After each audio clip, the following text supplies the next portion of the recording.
नाही पण अजूनही तुम्हाला अपेक्षा आहे? कारण की शरद पवार हे तर तुमच्यासाठी तुम्हीच सांगितलं तर विठ्ठलासारखे आहात. अजूनही तशीच अपेक्षा आहे तुमची? आहेत ना.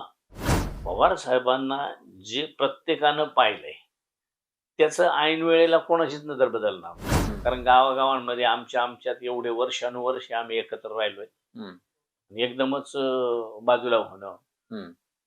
तर ते थोडंसं वाटतं ना, झालं तर फारच बरं होईल असं. नमस्कार. या विशेष मुलाखतीत आपलं स्वागत आहे. मी सुनील काळे. आपल्याबरोबर आहेत राज्याचे अन्न आणि औषध प्रशासन मंत्री नरहरी झिरवळ. झिरवळ सर, स्वागत आहे आपलं. Thank you.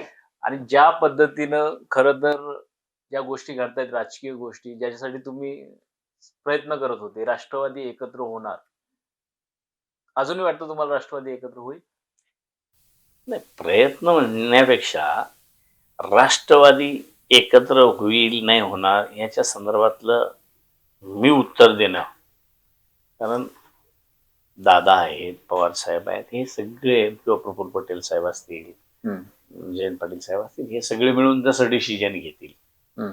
तशा पद्धतीनं होईल. त्याचं स्वागत आम्ही करू. नाही, नाही. पण काही आता दोन्ही जे गट आहेत, त्या गटातले आमदार, खासदार यांचं मत तर आहे. पण ज्या पद्धतीनं काल शरद पवार यांनी जे वक्तव्य केलं, की संधी साधू लोकांबरोबर मी जाणार नाही. मत मत मत व्यक्त करताना आता मध्यंतरी राजसाहेब आणि उद्धव साहेब एकत्र येणार. लोकांचं मत 2 पेक्षा 1 झालं तर उलट कुठलीही गोष्ट चांगलीच असते. हं, म्हणून स्वागतच केलं जातं. हं, तसं आम्ही आमदार लोक म्हणत असतो, "बाबा बरं होईल." हं, कारण गावागावांमध्ये आमच्यात एवढे वर्षानुवर्षे आम्ही एकत्र राहिलोय हं, आणि एकदमच बाजूला होणं, हं, तर ते थोडंसं वाटतं ना, झालं तर फारच बरं होईल असं. हं. हे सगळ्यांनाच वाटतं. नाही पण आत्ताच्या घडीला ज्या पद्धतीनं एकीकडे शिंदे गटाकडे वेगवेगळे लोकं जातायत, भाजपमध्ये जातायत. तुमच्याकडे पण इन्कमिंग सुरू आहे. काँग्रेसचे लोकं तुमच्याकडे येतायत. अशा परिस्थितीमध्ये महायुतीचं भवितव्य कसं आहे? नाही, महायुतीचं सुद्धा तिघांमध्ये इतकं समजूतदारपणानं सरकार चालवतात ते. हं, आणि कंडिशन आहेत, की बाबा अमक्यातून म्हणजे आपल्या महायुतीतून इकडं-तिकडं इन्कमिंग होत असेल, तर थोडंसं चर्चा करून केलं पाहिजे अशा पद्धतीनं जर असेल, हं, तर ते लोकल परिस्थितीवरही डिपेंड आहे ना बऱ्याच ठिकाणी. हं, त्याच्यामुळं ते काही सहज-सहज असं होत नसेल असं मला वाटतं. हं. नाही पण अजूनही तुम्हाला अपेक्षा आहे? कारण की शरद पवार हे तर तुमच्यासाठी तुम्हीच सांगितलं तर विठ्ठलासारखे आहात. अजूनही तशीच अपेक्षा आहे तुमची? आहेत ना.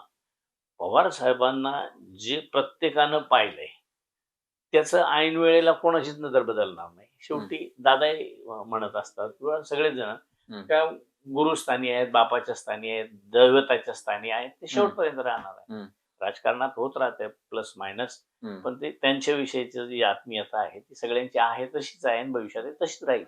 नाही पण काल नाशिकचा एक विषय आला. सुधाकर बडगुजर जे भाजपमध्ये आले. तर तिथे स्थानिक पातळीवरती भाजपमध्ये खतखत निर्माण झाली.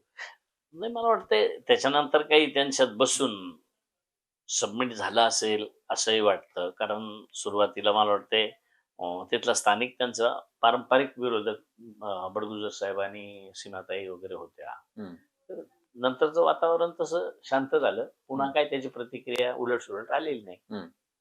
आणि आणि तो एक त्यांच्या पक्षाचा प्रश्न आहे. त्यांचं काय करत असतील ते त्यांनी करावं. हं. पण अजूनही एकनाथ शिंदे किंवा अजितदादा अजितदादांची कंप्लेंट काही ठिकाणी केली जाते. अमित शहाकडे की निधीचा प्रश्न येतो. अजूनही तसंच निधीवरून वेगवेगळ्या वादावादी वाटते तुम्हाला? आम्हाला तर काही कुठं जाणवत नाही. आता वरती कुठं होतंय तिथवर आम्ही पोहोचत नाही. हं. इथं जे आम्ही बसतो, भेटतो, एकदम गुण्यागोविंदाने अतिशय चांगल्या पद्धतीचे निर्णय.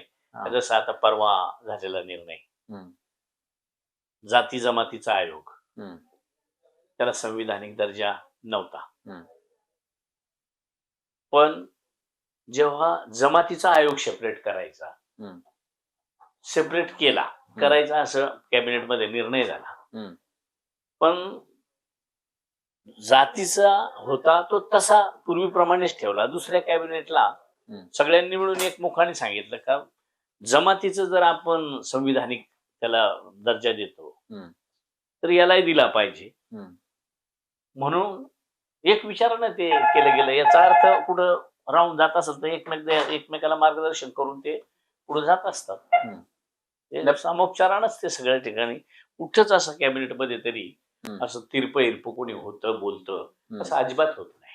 मगाशी बोलताना तुम्ही एक महत्वाचा निर्णय सांगितला की जे चीज आहे ते 2 पद्धतीचं आहे. तर त्याच्या संदर्भात काय तुम्ही आदेश दिलेले त्या संदर्भात? आपण आता सेंट्रल गव्हर्नमेंटनंच आदेश दिलेत हम्म. का बाबा तुम्हाला हे सांगावं लागेल किंवा सांगा तुम्ही का हॉटेलमध्ये किती छोटं मोठं हॉटेल असेल तर तिथे त्यांनी दोन्ही दुधाचं पनीर आणि अॅनालॉग पनीर हम्म. असे 2 आयटम लिहिले गेले पाहिजे. मग ग्राहकाला वाटेल ते घेईल. हम्म. आम्ही तर त्याचा कलरमध्ये बदल करायचा का, त्याच्या पॅकिंगमध्ये बदल करायचा, त्याच्या साईजमध्ये बदल करायचा का, असं सगळंच अजून सुरू आहे. पण दोन्ही लिहिले पाहिजे इथवर आता आपण सक्सेस झालो. याच्या पुढचं अजूनही जर त्याच्यातही काही गडबड केली जात असेल तर त्याला पुन्हा पर्याय काढू आपण.